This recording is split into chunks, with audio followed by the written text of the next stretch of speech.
What's up, Dallas? What's up, Dallas Democrats? Man, I am so fired up to be here with you guys this evening today, this afternoon, because we got some big business in front of us. We got to beat Republicans this November. First off, I want to thank your amazing chair, Cardell Coleman, for the amazing hospitality that he has shown me today. And I want to thank all of you for being here and being involved, because this election, as my friend John Rosenthal just said, runs through Dallas County, and we got to call that out every day of the week. You know, I was supposed to get here a little bit earlier, but we had some trouble in the airports coming out of Washington. And we already know that every single way we go, that Trump's fingerprints are on everything.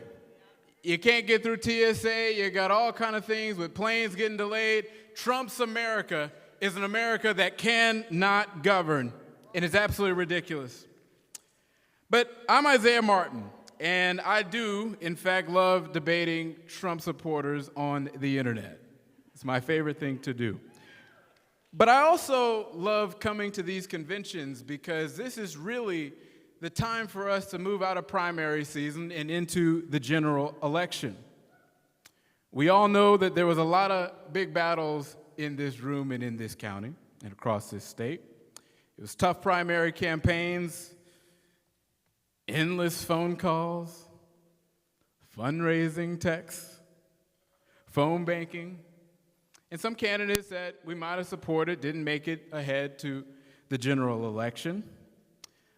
But now is the time for all of us to understand that it's time to come together to unite behind the Democratic banner.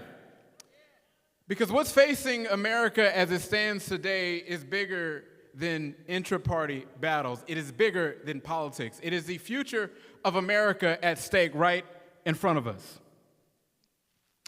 It's on us every day to make sure that over the next few months that we pound our message about how the many promises that Donald Trump promised America just did not come to fruition.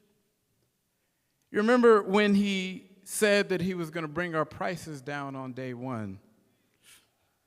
That was a lie. He promised that we would have dollar-something gas. That was a lie. He promised us no new wars around the world, but that was a lie.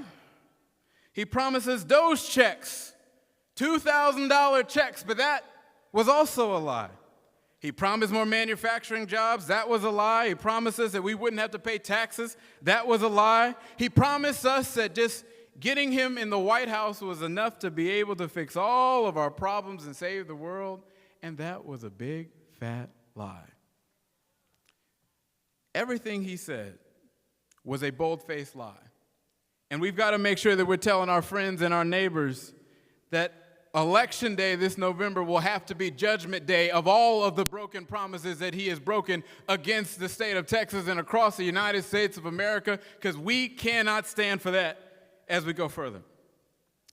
But if you ever get frustrated, and I know that things are frustrating as it stands today because we know that our economy is not in a good position, I want you to feel some hope about the fact that Democrats are being successful all across the country. Look right around the road. We had Taylor Rimmet elected to the Texas State Senate out of Tarrant County.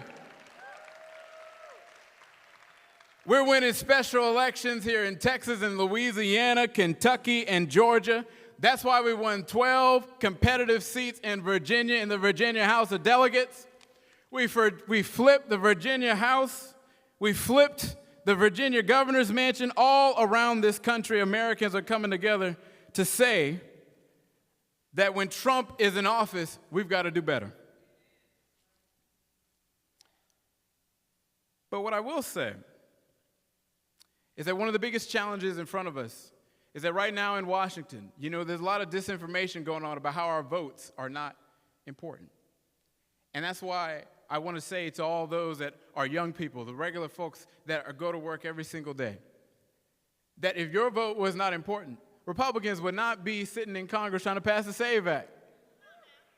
I know Julie Johnson highlighted that a little bit earlier. They're trying to pass a piece of legislation to where if you have to go and change your address, you don't not only have to show a driver's license, you got to show a passport, a birth certificate.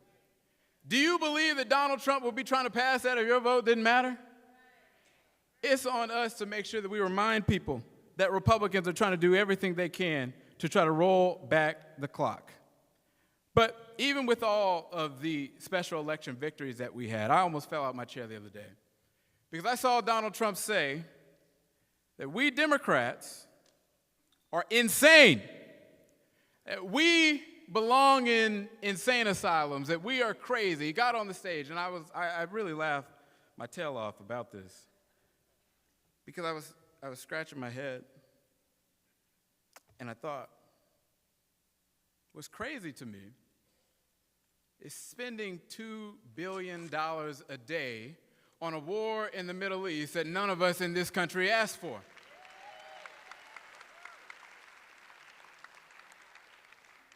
What's crazy is doubling down on tariffs after they destroyed the job market. What's crazy is covering up the Epstein files to let human scum run around our nation scot-free. What's crazy is the fact that all of the policies that we know are destroying this country are being passed, and Republicans are sitting around barking like seals, passing every single one of them because they don't have an ounce of a spine to stand up for the people of this country. So, Donald, if you wanted a response from a Democrat, here it is, right back at you. Because the only thing that's going to be crazy is your face on Election Day, this midterms, when Democrats go and win all across this country, and we flip the House, we flip the Senate, and we get people elected into office. So, my friends, this election, if you want to see that ugly face on Donald Trump's face, if you want to see him walk out to the cameras after we go and put a shellacking on him, because see, he remembers the 40 seats he lost back in 2018. He knows what's coming. If you want to see that face, I need you guys to go to every single friend you have and get them to the polls. And then I need you to get their friends to the polls so we can turn out Dallas County like never before and get the biggest turnout that we have ever seen in Dallas County. So we can send James Talarico to the United States Senate. So we can send Freddie Haynes to the United States House. So we can send Gina Hinojosa to the governor's mansion. So we can send a majority in the House, in the Senate. And we can send Donald Trump a message that America is ready for us to take our country back. Thank you all so much. God bless you all, and God bless the United States of America. Thank you, thank you, thank you.